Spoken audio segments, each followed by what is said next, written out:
And welcome to The Smoke Break. I'm your host, your old pal Zane, here with Zoe Schwartz. Hello. Taylor Barrett. Hi. And Emma Cooper. Excellent. So we're going to do a real quick disclaimer, which is to say that this podcast is for entertainment purposes only. We work in the field of mental health, but we do not claim to be professionals in this space. Our intention is to have conversations around lived experience. As a result, we may not always agree or disagree with everything our guests say, but we do intend to hold space for open conversations and learning from one another. Emma, thank you so much for joining us. Thank you for having me. Absolutely. So a topic that we kind of wanted to talk about a little bit is just kindness. I feel like kindness is something that's like, I feel like it gets overlooked sometimes, just like the little acts, some people think they have to do something big, to be kind. But, like, what would you say is like the impact of just even like a small act of kindness?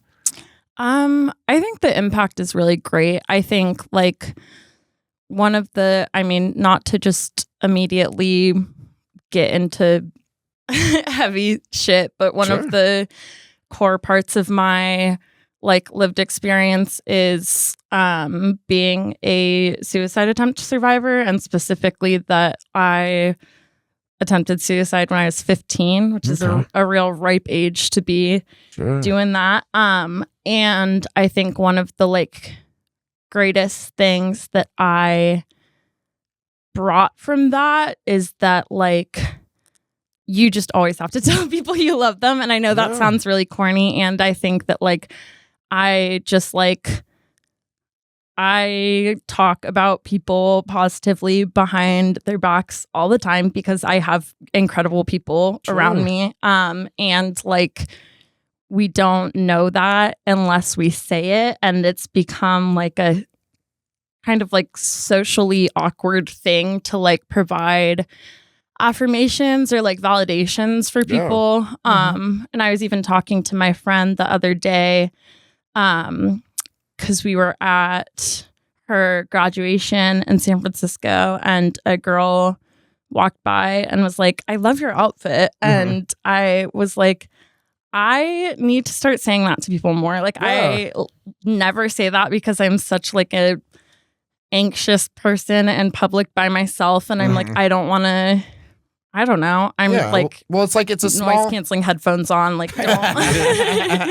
Well, just even saying like I like that outfit as you're like walking past somebody. Like somebody walked past the other day and was just like, "Your hair is like a chef's kiss." Mwah. I was like, okay, all right. Like I felt good for the rest. Zane's of been the day. thinking about that every day. I keep talking about as it. you should, though. As you should. Like it carries with you, and it only takes like a second to do that, and there really is like there's no loss in that when you're doing it with the right intentions too. I think like that's another thing that I've been talking to people a lot about like recently is that like my kindness or showing up for people or compassion or like respect for people is not dependent. It doesn't have, like there's not certain rules for you to be kind to you. Yeah. And it's also not dependent upon like you showing up back for me. It's like I am doing this for you in a way where like you could completely turn your back on me and do things that put me in shitty positions, and I'm still giving you that kindness because I think you deserve it. That's and not awesome. Because I want something back from you or think that it like means that I'm entitled to respect from you. And I think it's not like transactional. Like, yeah, exactly. Yeah. And I think with our clients too, like I think like that's, I'm always going to be kind to them because I love them. They light up my day. This isn't about what you're giving back to me or the effort you put in and now you deserve kindness. Yeah. Like I think, and it's hard to be a social worker, obviously, and it's hard to be a social worker in Portland.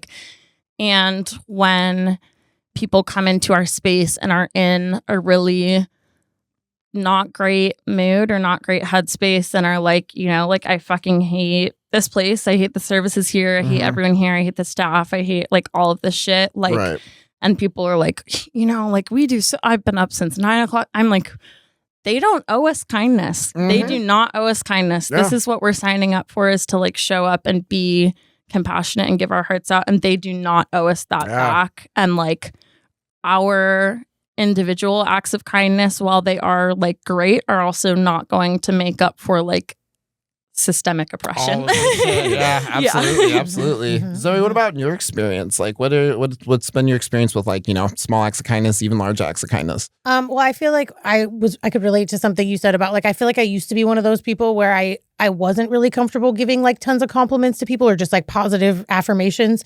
And I would see other people doing it to each other. And I felt like part of me felt like it was cheesy. And I think it was just like how I was raised or something. Like, but then I started to feel sort of like, why can't I do that? Why? It's like a weird thing. And so now I've just made a better habit of doing it. Like I started by just like little things. Like I'll just tell people I appreciate them. Yeah. Because it just feels like I want to say it, but I always felt cheesy saying it. Yeah. So I just think I just get with practice.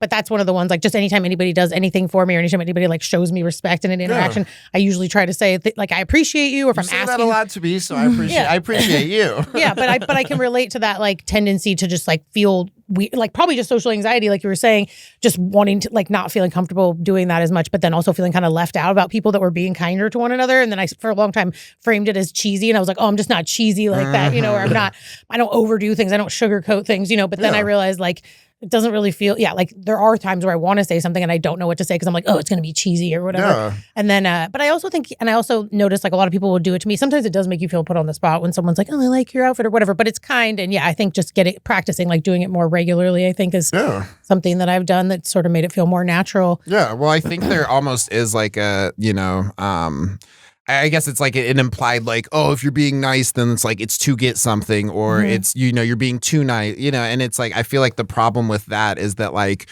we think that giving those things would be, like it's more bad than it is good. It's going to do more bad than it does good. But it's just like, for me, just like even hearing like, hey, I really appreciate you doing that. I saw you do this. You handled this really well. Like just little stuff like that is enough to like keep you going.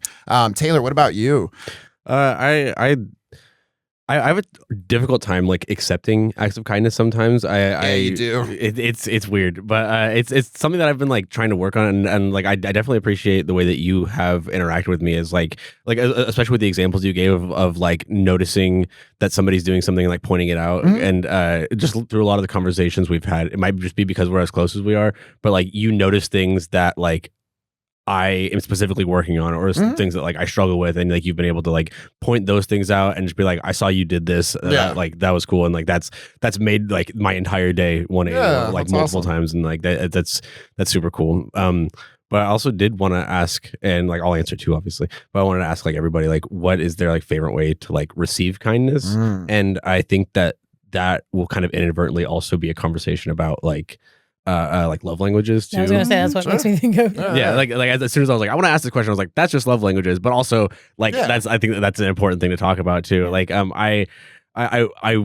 didn't like it for a long time. I didn't like that I liked this for a long time, but I like one of my love languages is for sure like acts of service, but also like knowing that that's something that I like creates like a layer of like guilt sometimes, because I'm like, well, like, okay, somebody has to like do something for me to like feel good about it, and I feel like a dick about it, but like I took another layer of like just kind of accepting that is a type of love language, and that happens to be mine. And I think it often is a love language of people who are doing a lot for others. Like I think it's often a love language of caregivers where like you're like, okay, probably 95% of my life is like acts of service for other people.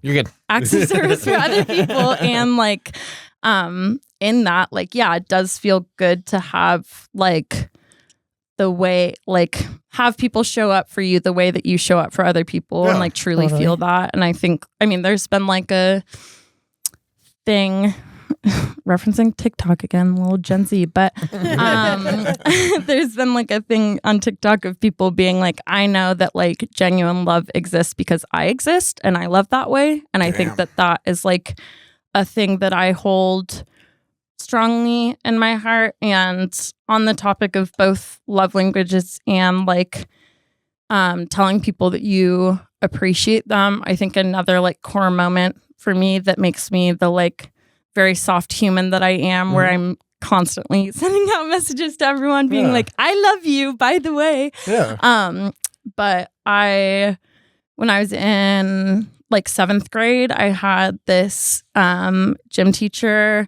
Her name was Miss Smith. She was a lesbian. She was dope as fuck. And she talked just a lot about like other life stuff and stuff like involving like physical, like not just physical health, but like autonomy and like bodily autonomy and like that's really cool. your mental health and how those things correlate and just like how, you know, trying to make yourself feel good, all of these things. And so at one point I've always been a cancer girly, but I'm cancer too.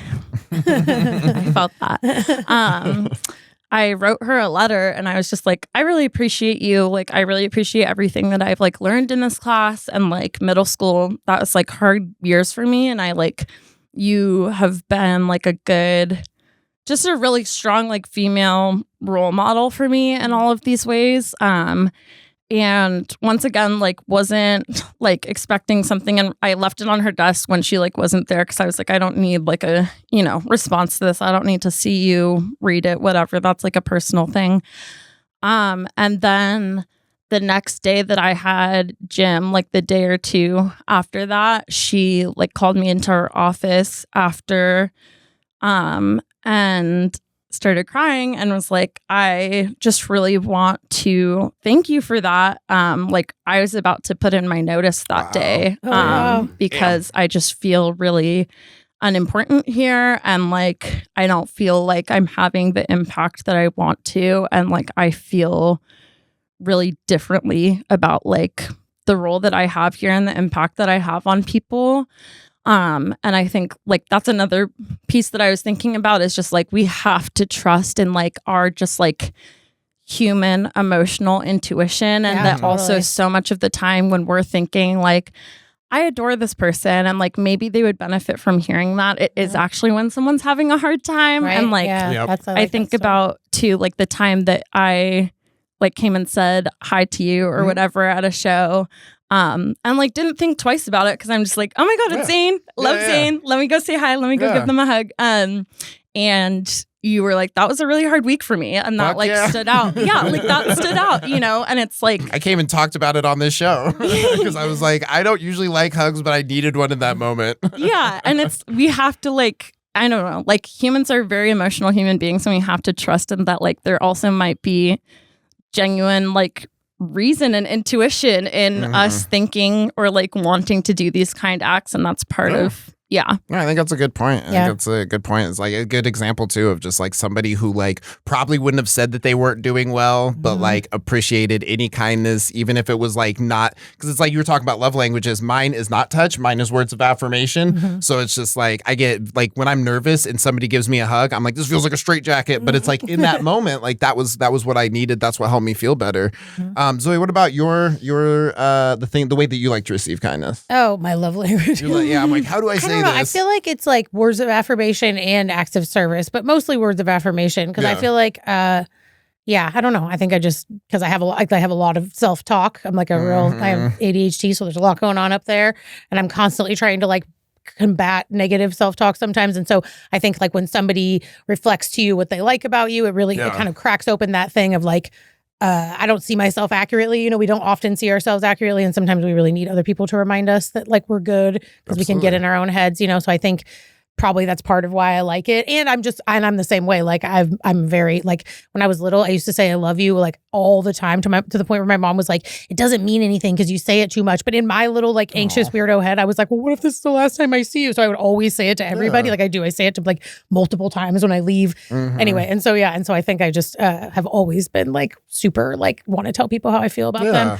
And because I think I need a lot of reassurance, I like to give it to other people. So I think it kind of formed like around what I like, but I think I kind of do the same thing. I think I'm like acts of service and words of affirmation when I give love too. So go ahead. No, please. Oh, I was just gonna say, and it's really nice when you like friend or partner or like, you know, romantic partner, when you are around somebody regularly that you have like, or either you have the same ones or you're like the way you like to give is the way you like to get. And it's like, feels so good sometimes to be around someone like that. Where it's you're very like harmonious. Yeah. It feels really good when you're in sync with somebody like that. You're like, wow, this is like, you knew I just needed to hear that that you see that I'm doing my best. Yeah. Haven't you had those friends before where you just feel like really appreciated with when they feel the same way? And it's like, because you know how you have those other relationships where like something will get unsaid and then there's like this weird tension and it's because something wasn't done when they expected it or vice versa, you know, and it's just like can cause a lot of separation in relationships. So I think it's really cool because a lot of the time it is just like the communication is lacking. And like if you could communicate, then you could meet each other's needs. But it's really refreshing when you just naturally meet someone's needs like that. Yeah. But I think everybody needs to hear kindness. So I think I agree with you. Like I always try to be really nice to people. Like when I go grocery shopping or whatever, like people what that working, smile does for somebody. yeah, people working mundane jobs where people treat them like crap. Like I always go out of my way to be like, I Hi, how are you tipping doing? gas station attendants. Yeah, totally. I cannot tell you. Like people will Just like light up. I'll give them a few bucks and they'll be like, God yeah, bless you. Yeah. Like this made my Yeah. entire day. Like people never fucking do this shit anymore. fast food workers. I'm too. like, if you Tip don't them. want to work this job, you better be tipping them. yeah, I would not be. No disrespect. Mhm. I'm not fit for a gas station. Yeah. I wouldn't Nope. do well there. Yeah. So I will be tipping them every Yeah, time totally. because Absolutely. Respect. Absolutely. That Yeah. should be a rule is if you wouldn't do it, you Yeah. should tip the people who do. yeah. I always tip fast food. I try to tip fast food workers because nobody ever tips them and they work super hard. Yeah. Yeah, it's chaotic as fucking. Yeah. Like, I Yeah. can imagine that hearing all those buzzers going off is like, yeah, I could use $1 right now. Yeah, yeah. You're like you only made 15 in the last hour. I don't know exactly. What and even that is like a point of like being seen, right? Like it's the Yeah. same thing of being like, I know you're not I'm getting providing, enough. Yeah, yeah, you're and I'm working a hard providing job. these acts of service all Yeah. day, and like you're not in the position to provide an act of service back to me necessarily, but you're still taking the second to like provide what you can, or just say like, I see you and I Totally. appreciate that you're doing this service to me, and like it's not something I feel entitled to either. Yeah, definitely. And I think, going back to what Zoe was saying, like I think, that alignment within love languages is so important because like what Taylor was saying about like acts of service and like how like I think that's likely probably a shared love language amongst most of us. And it can feel like, it can trigger guilt, I guess, to be like, I'm expecting someone to do this thing for me. And it's something I know I can do on my own. And like, I'm an independent person. I don't want to be, make anyone feel like they have to like caregive for me. And also, like as people who are caregiving so much of the time, like it is nice to Have something done for you. Yeah. And like even within like words of affirmation, I think like, if somebody doesn't understand that or isn't able to like connect with that, then, there's like, why do I have to like verbalize my love for you when I'm doing all of these other things to show up for you? And it's like, it's not about, lacking those other things. It's about like, this is what sticks in my This brain. is how I feel it. Exactly. Yeah, totally. absolutely. I think that's important to recognize that people give kindness in different ways. And, like even if it may not be your love language, that they're still trying. So yeah, I think that's awesome. All right, we're going to take a real quick break and we will be right back with the smoke break. And welcome back to the smoke break. I'm your host, your old pal Zane, here with Zoe Schwartz, Hello. Taylor Barrett, What's up? and Emma Cooper. Hi.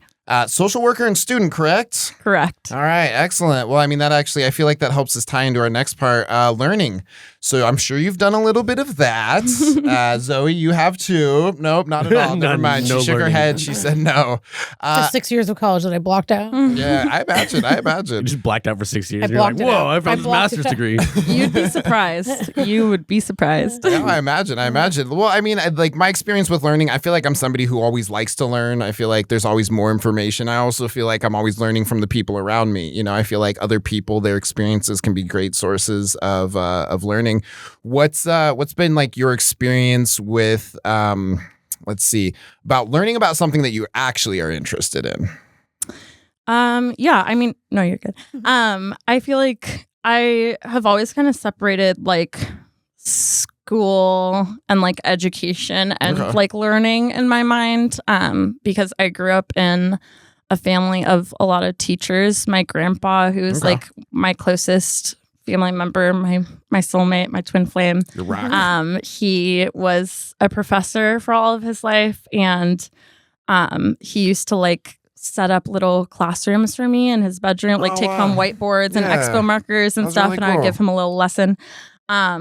And also in that, like school was always kind of a rough Mm. setting for my brain as someone who has definitely had ADHD my whole life Mhm. and also didn't get diagnosed until like 2021 when I had already finished my, K through 12, whatever. And started in college. But that was like, I think, hard also to find the separation in that of like, I like learning and I like learning new things and formal like, education. Yeah, and it's almost weird. similar to love languages in that like everybody learns differently, and that needs to be offered to you in the way that you're susceptible to, and in a way that you can like take in. It speaks to you. Yeah. Yeah, and I've had that conversation with like so many of our clients of like being like, why can't I figure out this thing as like an adult? You know, like when people have been trying, you know, I've been trying whatever, and I'm like, if you aren't taught that and like able to practice it in a compassionate space, like you're not actually going to like learn it, you know?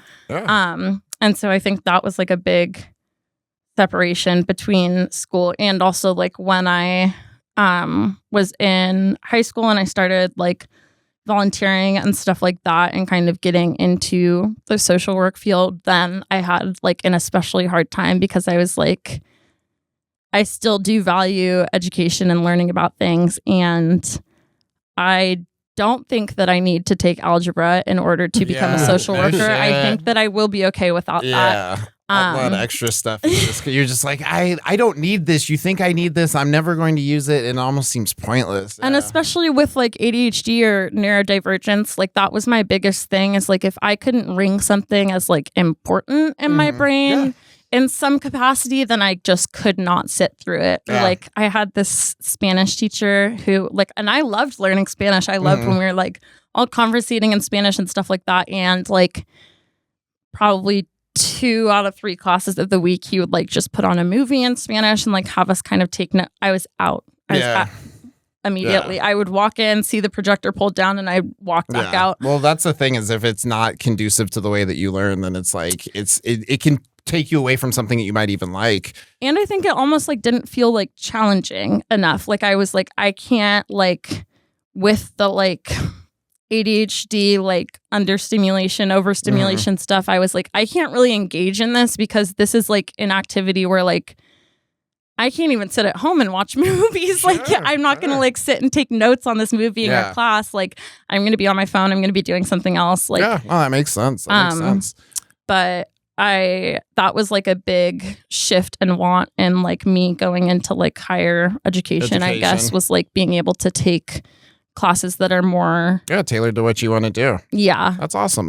Taylor, what about you? Speaking of tailored. Okay. All right. You said that, like, okay, like, comedian. Yeah. Well, like I definitely resonated with you saying like things that you don't value or like see as important that are like difficult to learn, and I wanted to like add that like important or interesting, like specifically to you. Like I can spend hours on what could easily be chalked up to like bullshit, but it's just like I'm like in this rabbit hole because I'm just fascinated by this one thing, and like I'm just diving deep. Like I wasn't into like horror movies, and then like a week later, after I didn't give a shit, I was like, I knew like everything about fucking all these horror movies that I just been studying from like 1950 to like now, and like it was because it was interesting, it was easier to like stay engaged. It's like the Am I the Asshole Reddit stories I was telling you about. Like I'm I could spend hours on this. Yep. And it's difficult wanting something to be important or interesting and just feeling it not be. It's so difficult. Like you just feel like you're like Sisyphus pushing this boulder up a hill just to have it fall down, because like you spend all this time learning it and like trying to soak it all up, and then as soon as you're like not like head in a book, exactly. As soon as you're not looking at it, it's just gone and the boulder's down the hill again. That's how I feel about math. Yeah. I got kind of lucky that I thought math was kind of interesting, so I was able to soak up a little bit of it. I'm in my first year of the bachelor's program to finish my bachelor's in social work, and I have not taken the college math placement test. Put it off for as long as you can. If you work at a university, skip past this part. Yeah. Well, I mean, we're supposed to be good at talking to people. We're not supposed to be changed good at my numbers. degree so I didn't have to take statistics because I failed it. That's funny. I was like, I don't know. What about you? You spent some time in school. Yeah, it was hard. I never really liked. I've always like people have always told me like you're smart, but school's always been really hard for me because I definitely have really bad ADHD, and I didn't get diagnosed until I was like 19 or 20, and then I didn't really believe it until I was like 38 or something. That's a good time. You put that off for as long as possible. I really only have fully accepted it like recently, and I think learning is hard, and I think what you said too about like how learning we're all expected to learn. And I mean, I think this is like the biggest issue with one of the bigger issues with our culture in general is like there's a standard and everybody who doesn't fit into that standard is just seen as like subpar in some way. And then you grow up feeling inadequate when it's like, turns out I was actually really smart. Just nobody was catering to the way I learned because I didn't learn the way that you're supposed to learn. You know what I mean? And I think it's like hard for your self-image to like be like similarly like people like I was in like talented and gifted programs in elementary school, like tutoring other students, and then like I think also to be like told like, oh, you're so smart, like whatever, you're so, you know, brilliant, and then struggle so hard in school is such a weird thing for your brain to like wrap around. And like what's the phrase where it's like if you judge a fish by its ability to like climb a tree, then it's going to look stupid compared to the monkey. That always resonated with me a lot. Definitely. Because, the learning styles and the way that I absorb information didn't feel like, or even just like the way like I would be acing tests, no problem, but then I wouldn't do like an ounce of homework. I didn't give it, so I would have like C's in a class, even though I was getting A's on every single test. Yeah, and, like, I was very similar. Like it was so frustrating. Yeah. Well, I mean, I definitely like, I don't know. I've like struggled with ADHD, like retaining information and stuff like that. But things that I found interesting, I found really interesting. And I had that problem in school where, you know, like a lot of teachers would think that I was dumb because I wasn't learning the way other people were, or like it seemed like I wasn't paying attention. But like when it would come to the test, they'd be like, well, you showed up smelling like cigarettes, but you got a fucking A. So like, who really cares? My high school experience was like my school counselor sat me down and was like, so I did the math. I scored up your attendance. You were present 1 out of every 4 school days this year. Well done. And I also still finished with a 3.5 GPA because I didn't. I was like, I don't need. If I sit here through you explaining all of this stuff, I'm actually just going to like lose my mind.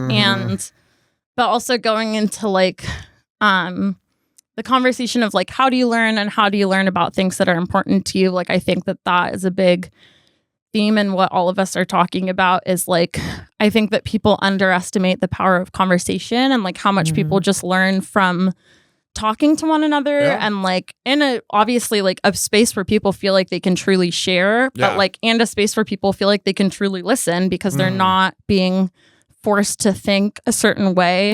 And I think that is like incredibly underestimated, and that is like so much of how I learn. And like I am very like grateful and privileged to be in college and like obtain a higher education. And I will always like, I tell people every single time, I tell my professors, I tell, you know, bosses, whatever, that like my experience at work will always be of higher value than whatever I learn in school, because it's the experience. People, it's the humans that like, you know. Well, I mean, I feel like they can give you a book and be like, this is how people react when you do this. This is how people react when you do this. But like your lived experience of like enacting that and seeing how people actually react to it, I feel like it has a lot more value than just being like, you know, like there is things in books that like, that can help us, you know, but it's like to say that like the thing that I learned from somebody close to me is of no value because it wasn't in a book, I feel like undermines how important our lived experience is. Well, there's an immediate reaction to it too. Like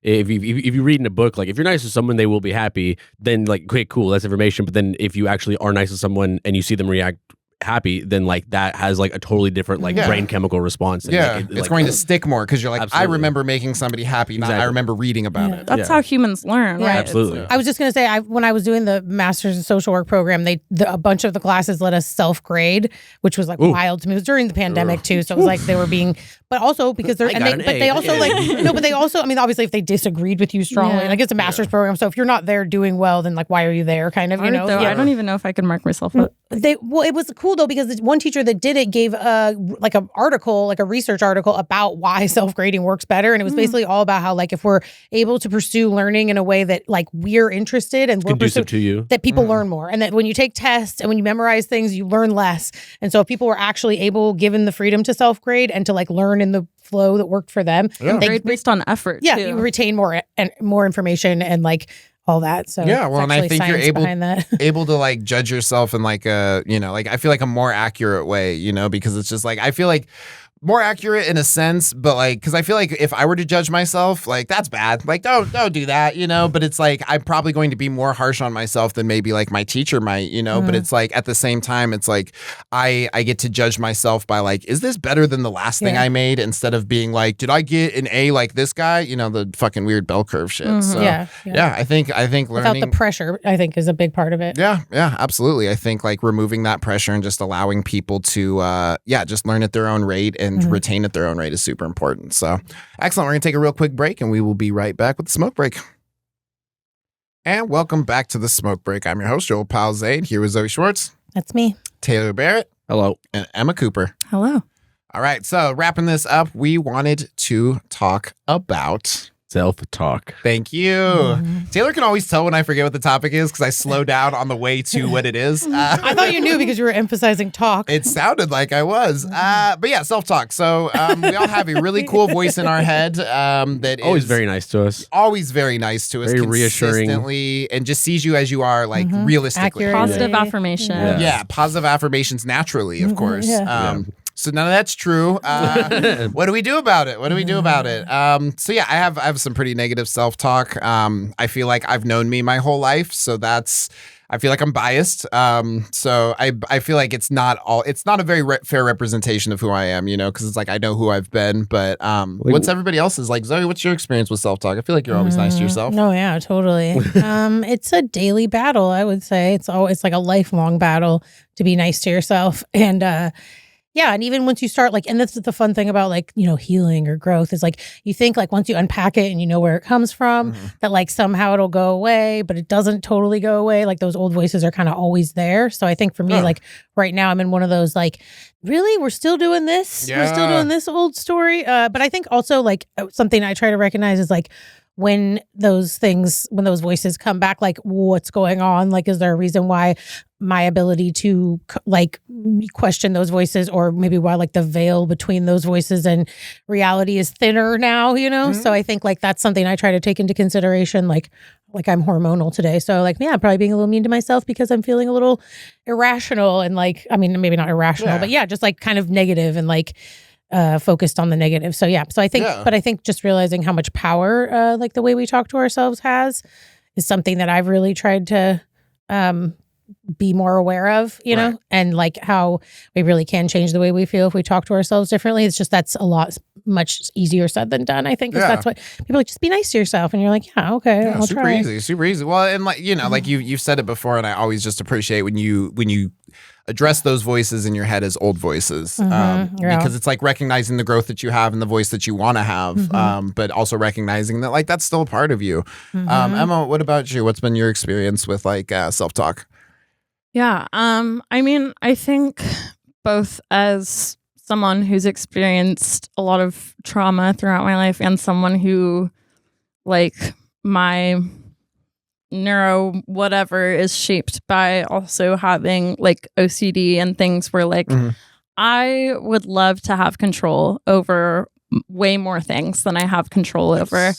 And I think that is a huge aspect of my negative self-talk, and the things that I say to myself is I think that I have both made a habit and a pattern out of it and found it easier to believe that I am the one that did something wrong versus this human that I really trust is actually faulting me, or oh, things are actually kind of fucked up in the world, or there's this bigger picture, harder to understand, more complex thing happening that you can't just blame on a singular person. And I think as human beings, we have a natural want for accountability because it makes sense. We want to connect harm to one person so we can also place our blame and hurt towards one person. And that person for me is so often myself, trying to be well, if you hadn't done A, B, and C, then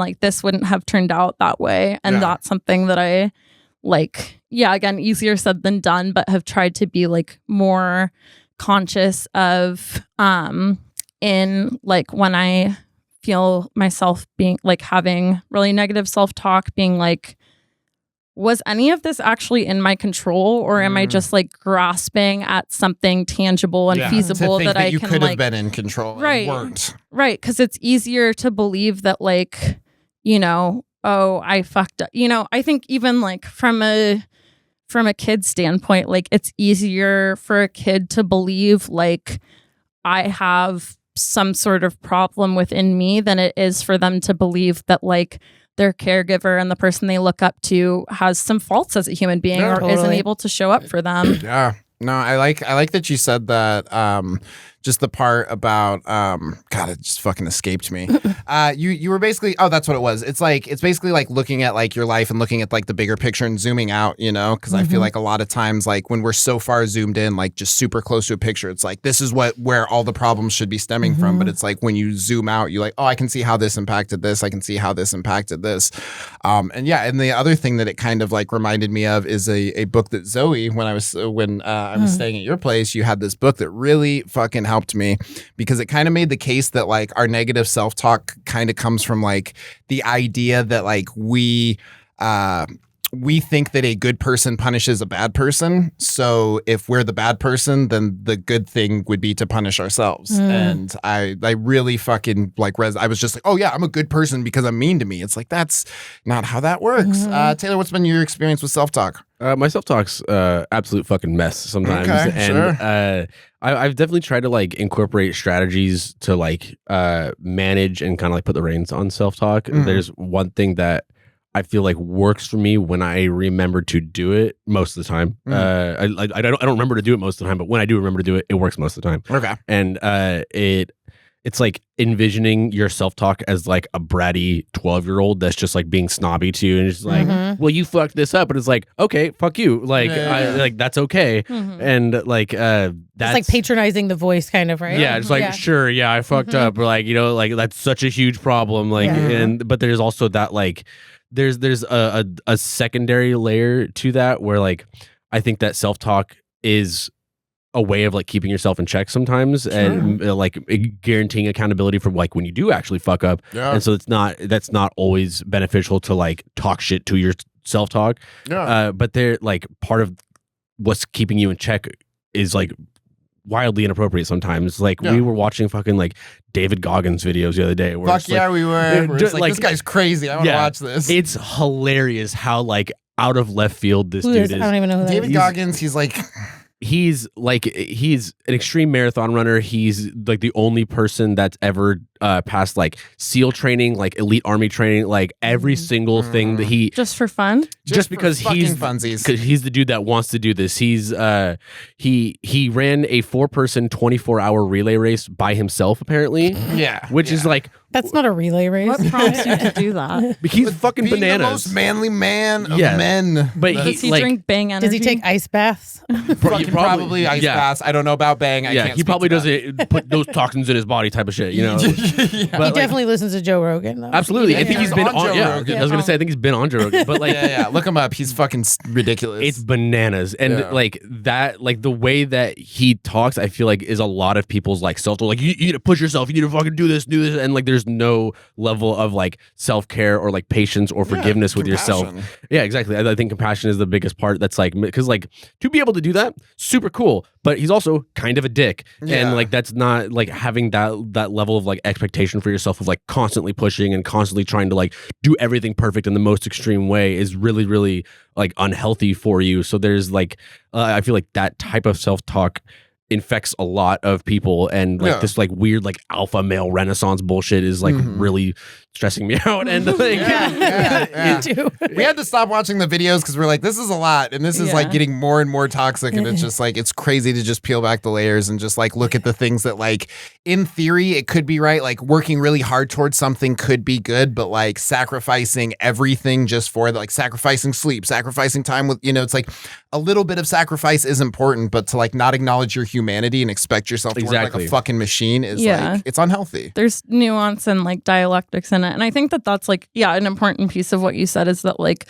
self-talk can be a very negative, toxic thing. And it can also be something that keeps us in check. And like what I think one of the, beginning like brainstorming topics that we were thinking about was like coping, and like self-talk, right, is a form of coping. So it's not inherently good or bad. It's just something that is serving a purpose. And I think figuring out what exactly that purpose is important. And then, you know, being aware of it, and also being aware of like, how is this serving me right now? So like if I was like a child and I was getting yelled at if I did anything wrong, like maybe that negative self-talk was protective of me because it kept me from doing something wrong and getting yelled at. And like, we have to appreciate that it served that purpose there, and that it's not something that's useless or that came out of nowhere, or that's just like completely, you know, coming out of ourselves. And also the acknowledgement of like, I'm in a new environment now. I'm in a new situation. Like, is this still serving